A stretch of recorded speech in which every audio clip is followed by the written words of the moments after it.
Revenue growth is not for the faint of heart, and you've got a lot of obstacles to overcome. So let's talk about those today. Welcome to the Intentional Success Podcast, where we unpack the top strategies, explore business trends, and drill down into best practices to help your live events production business grow and scale on purpose. I'm your host, Tom Stimson. It's fairly rare that customers call me and say, "Hey, Tom, I have a growth problem. I have too much growth. I have too much new business." It's just not something you hear that often. Mostly I hear how much everybody else is growing and we don't seem to be growing. Why are we slow when our competitors are busy? Why are my other club members getting more business than I am? Right? And my question is, well, great. What's keeping you from growing? Let's go through the list. Why do you think, and answer these questions for yourself right now, if you're struggling with permanent growth, consistent growth, additive business practices, if you're struggling with this, tell me why. What's in the way?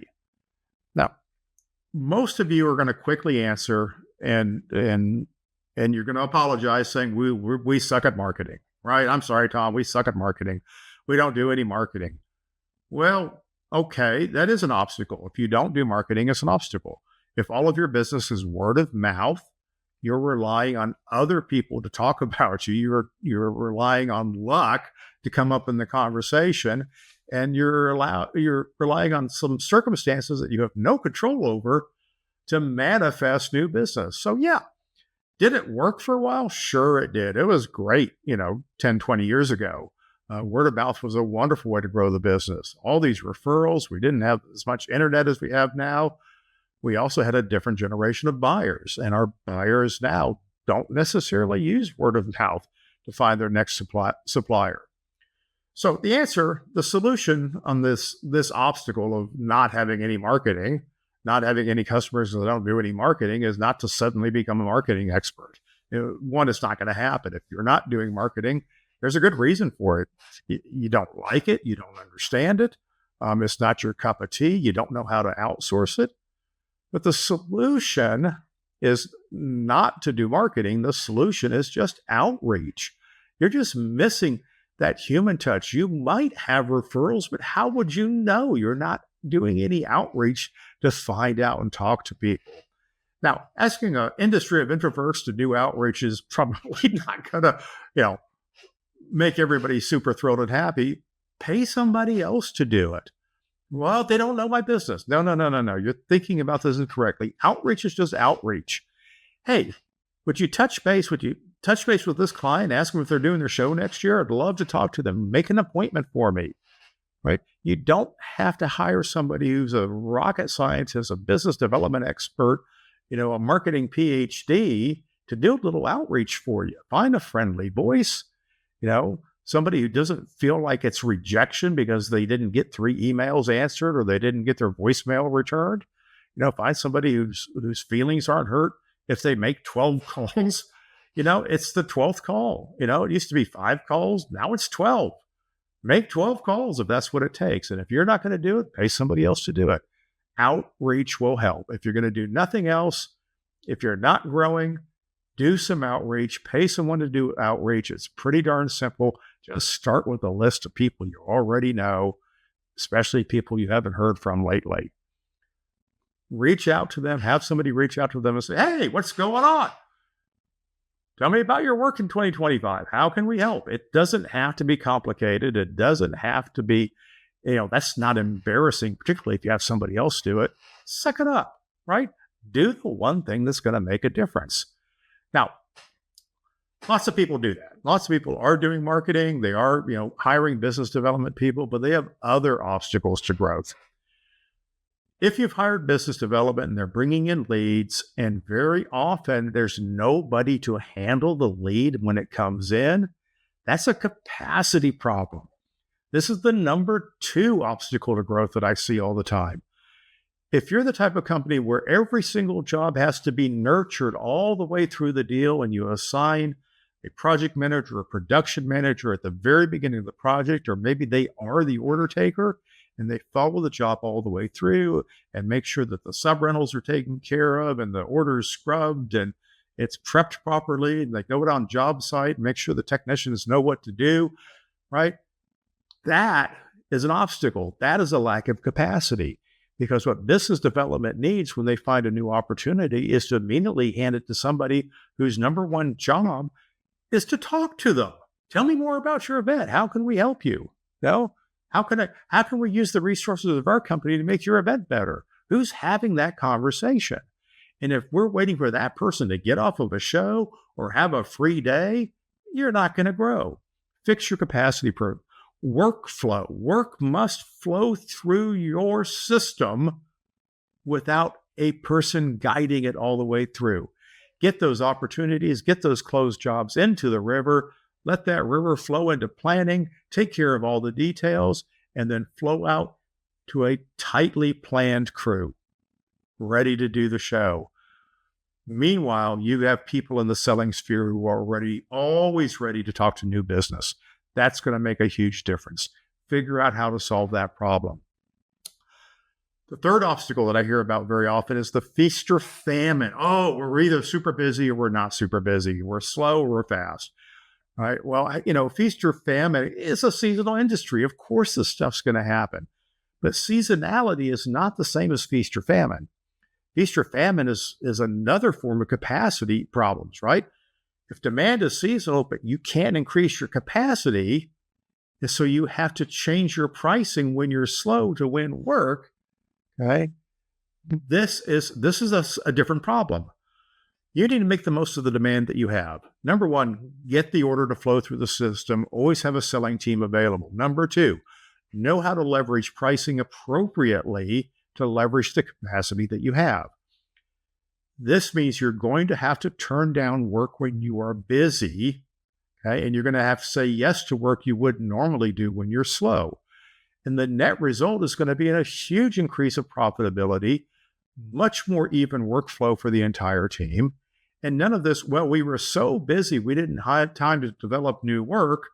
So we have 3 months of super busy. Now we have 2 months of twiddling our thumbs because we didn't get a chance to close any of those jobs that came our way. Fix that in your capacity problem, fix that in your process, your selling process problem, but also you have to fix that in your pricing. Don't think that you're going to get the same price year round in a seasonal industry. Number 4, obstacle to growth. A lack of filter on customers. For example, I worked with a company, this has happened several times, but the one in particular, 50% of their business was tied up doing B2B work. That is, they were doing shows for other production rental companies, right?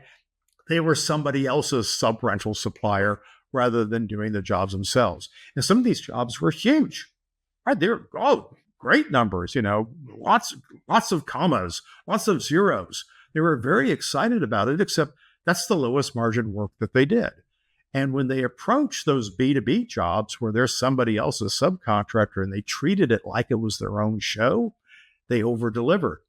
So not only is, their buyer getting a super deal, these guys are overspending time and resources on a job that has a very low profit margin. And if you look at the jobs, you're going, wow, we're making 10, 12% gross profit on these jobs instead of the 35% we thought we were going to make. But our model is designed to make 50% gross profit. How did this happen? You didn't have a filter. Why are we quoting a job in October when we know we're going to be busy just because it's $500,000? When if we were doing the job, we would be charging the client $1 million, but we're not doing the job. We're somebody's subcontractor.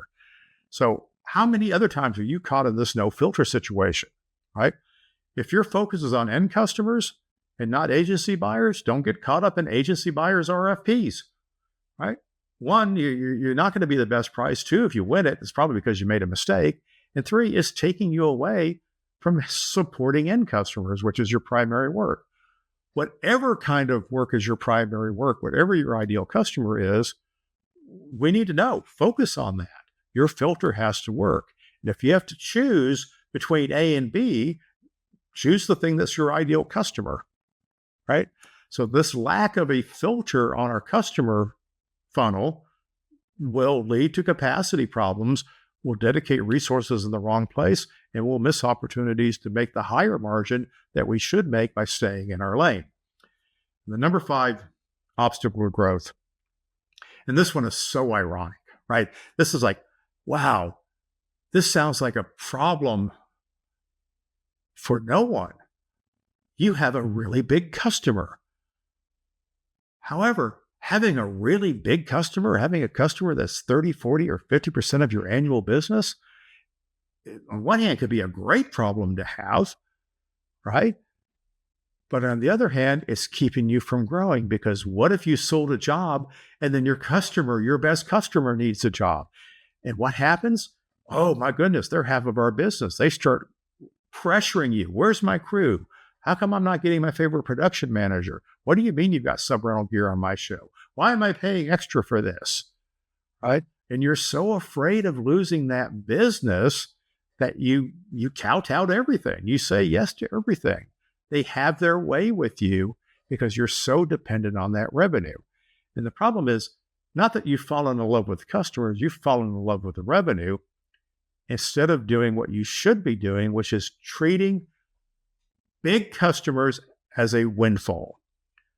Typical example, $5 million company, $2 million of business comes from one client.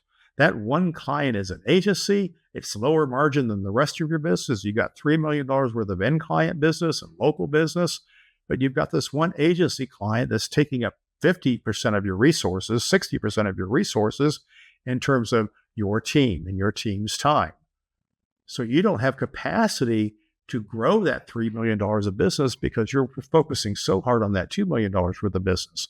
And the fact of the matter is you're a $3 million company with a $2 million windfall. Instead, you think you're a $5 million company, and so you hire more project managers, you hire more technicians, you eat costs, you build it into your overhead so that you can keep that big client in the same pricing model and their prices don't have to change. And they're just dragging you down the river, okay, instead of treating you like a trusted supplier. So having one big client you're afraid of losing is a mindset problem. Big clients are windfalls. If a client has taken over your sales funnel, if they're forcing you to change your behavior, okay, to suit their needs, okay, they have too much power over you. Look at that $3 million worth of business, and I bet is a lot more profitable. Okay, find some more of that. So quit building a company for windfall business, build a company for your core customers. That's an example of filtering. That's an example of feast or famine. That's an example of capacity, right? So top 5 obstacles to growth and how to tame them. If you don't have any customers, do some basic outreach. If you lack capacity, look at your process flow. Quit tying up people on jobs that's going to make them unavailable for other jobs for 3 months. Okay. Feast or famine pricing, right? Look at your calendar, right? Look at your capacity and price accordingly. Make the most of the demand you have and quit trying to chase revenue when you already have tons of revenue, right? Filter your customers. Quit wasting time on customers that are not your ideal customers. Put more energy to your ideal customers. Develop them. They will be more profitable. You will need less business to make more money. And if you got that one big client holding the sword of Damocles over your head, right? Treat them as a windfall, okay? Start pricing appropriately for them. They'll get the message. Either they'll go, oh yeah, well, you guys really are valuable to us. We're happy to pay you more money. Or they'll go, well, wait a minute. We're just going to call you for certain jobs. Problem solved. Now you've got time for customers that have with more money. So it's all about making money. And one of the best ways many of you can make money is to say no to business that you have so that you can create capacity for business that you want, right? Biggest obstacle to growth, bad customers and bad revenue. They're standing in your way right now. It's tough love, but it'll make a big difference. I'd love to help you get started. Reach out anytime. I'd love to talk to you about how it will work in your business. Have a great day, guys. If you want to find out more about today's episode, go to trstimson.com/podcast, where you'll find the show notes, related links, and tons of other valuable resources. If you haven't already subscribed to the Intentional Success Podcast, please do so, and I'd greatly appreciate if you would rate and review the show. Also, if you think you might be a good fit to work together or want more information about the Stimson Group, I'd love to hear from you. Visit trstimson.com for more information.